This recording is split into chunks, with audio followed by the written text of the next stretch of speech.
Hai, masih bersama saya Mr. Z bicara. Tentu saja bicara tentang kebenaran berdasarkan fakta, data, dan realita. Kali ini kita akan melihat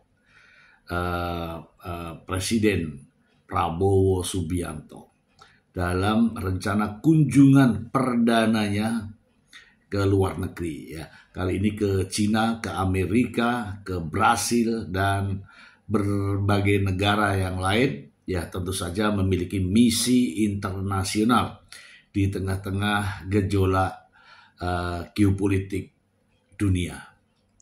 Saya adalah salah satu pendukung dari Prabowo Subianto. Saya melihat bahwa ada harapan ketika beliau memimpin dalam kabinet merah putih, harapan yang begitu besar ya untuk mengentaskan kemiskinan, mensetarakan ya kesejahteraan rakyat Indonesia dan juga membuka lapangan pekerjaan. Saya yakin itu. Prabowo Subianto adalah sosok ya yang saat ini memimpin negara besar seperti Republik Indonesia ini. Ya, semoga kita doakan saja ke depan Prabowo mampu membawa perubahan yang signifikan untuk Indonesia, dan tentu saja peran Indonesia dalam berbagai kancah politik dunia ya, terutama Palestina.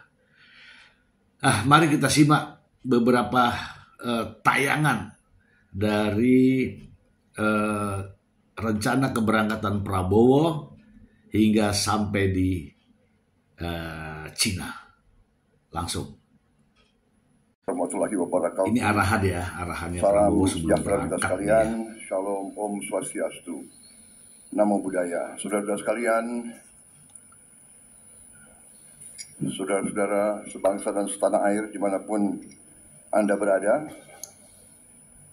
saudara-saudara, rekan-rekan media, pada hari ini saya beserta delegasi dari pemerintah Republik Indonesia akan melaksanakan kunjungan ke luar negeri.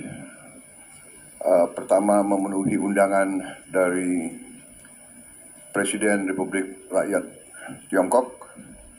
Kemudian dari Beijing saya akan terbang langsung ke Washington DC, memenuhi undangan dari Presiden Amerika Serikat. Dari situ saya akan hadiri KTT APEC di Peru, di Lima, Peru, dan dari Peru hadir KTT G20 di Brasil. Dan dari Brasil saya akan terbang langsung memenuhi undangan dari Perdana Menteri Kerajaan Inggris. Dan sesudah itu kemungkinan saya akan mampir di beberapa negara Timur Tengah dalam perjalanan kembali ke Republik Indonesia. Ini saya kira menunjukkan bahwa Indonesia sangat dihormati dan Indonesia dirasakan perlu untuk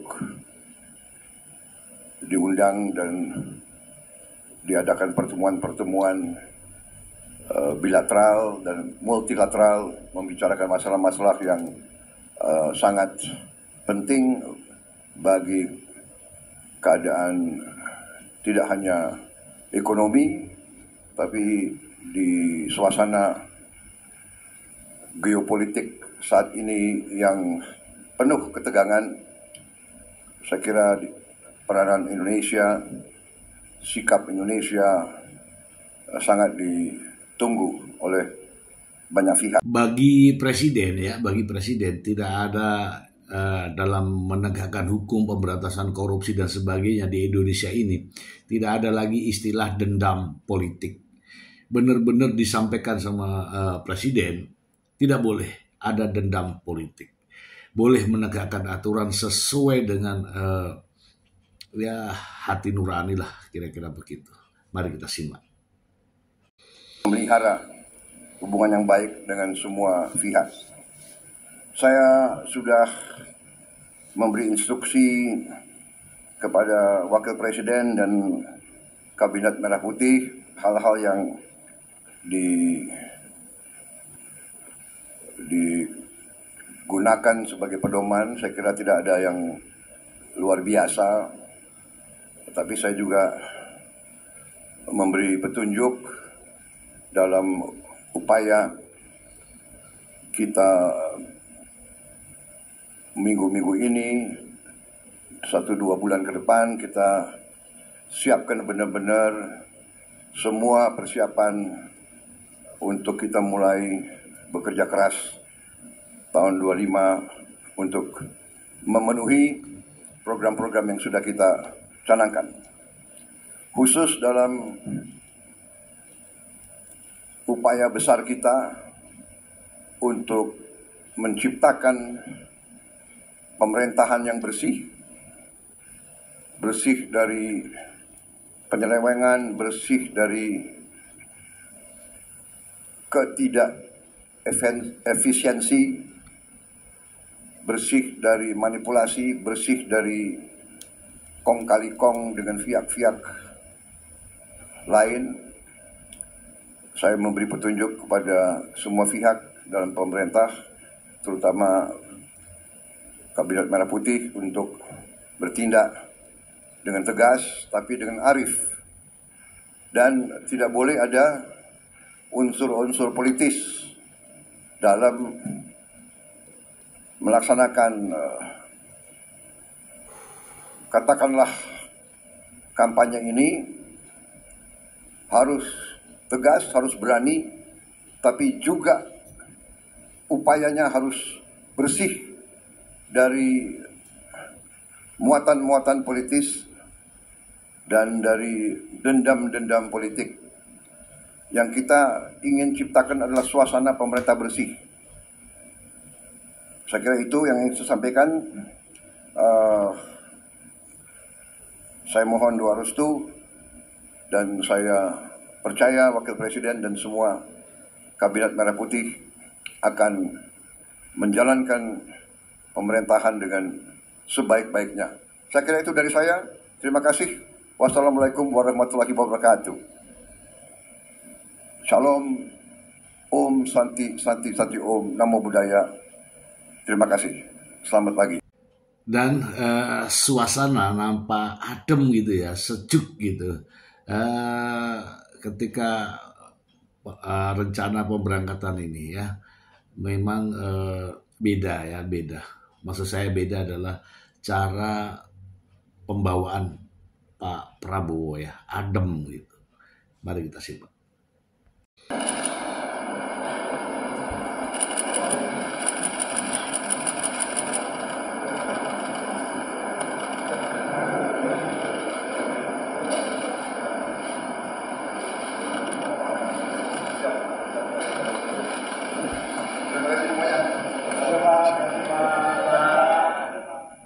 Ya, selanjutnya kita lihat ya bahwa ketika sampai di negeri Republik Rakyat Tiongkok, Prabowo Subianto disambut oleh warga negara Indonesia dan juga delegasi dari China ya tentunya ya.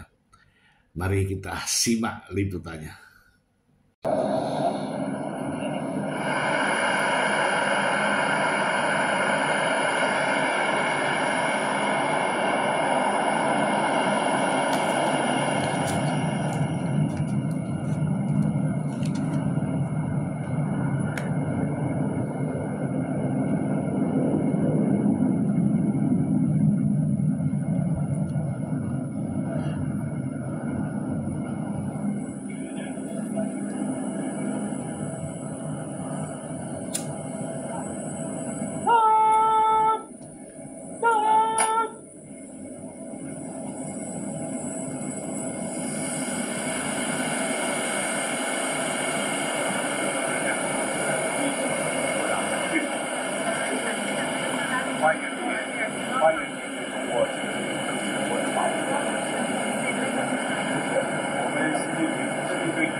派我来接你。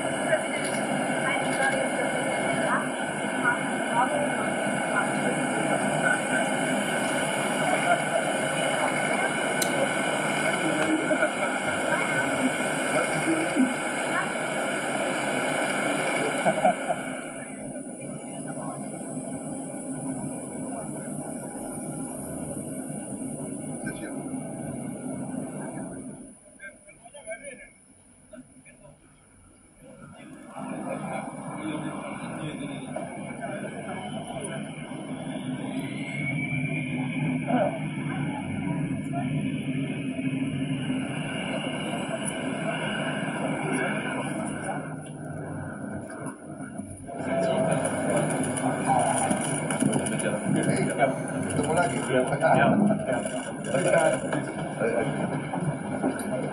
Rasanya seneng banget karena aku sama teman-teman juga tadi udah nunggu dan kita semua udah pada nggak sabar untuk ketemu Pak Prabowo, dan ternyata ekspektasi kita bagus banget karena Pak Prabowo sangat ramah dan baik ke kita semua. Semoga Pak Prabowo terus amanah dan juga menjalankan semua tugasnya dengan baik hingga masa akhir jabatannya. Pastinya hari ini exciting banget sih ketemu Pak Prabowo, apalagi Pak Prabowo juga baru dilantik kan. Juga exciting banget akhirnya kita bisa ketemu Prabowo juga, apalagi di Beijing, bukannya di Indonesia gitu ya. Tadi ketemu Presiden sangat senang ya, karena itu pertama kali untuk saya bisa bertemu dengan Presiden Republik Indonesia, dan itu bagi saya pikir itu sangat senang, dan itu sangat jarang, kesempatannya sangat jarang, jadi saya senang-senang.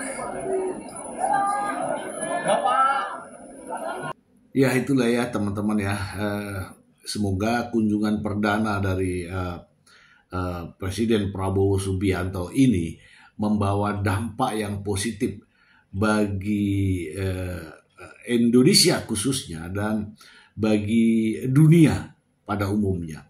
Karena kita tahu sendiri ya, konflik di berbagai negara terjadi di mana-mana. Insya Allah ya, semoga saja karena Prabowo berlatar belakang dari militer, tentu saja sedikit banyak memahami tentang konfrontasi yang terjadi di berbagai negara. Itu saja dari saya, semoga bermanfaat. Terima kasih.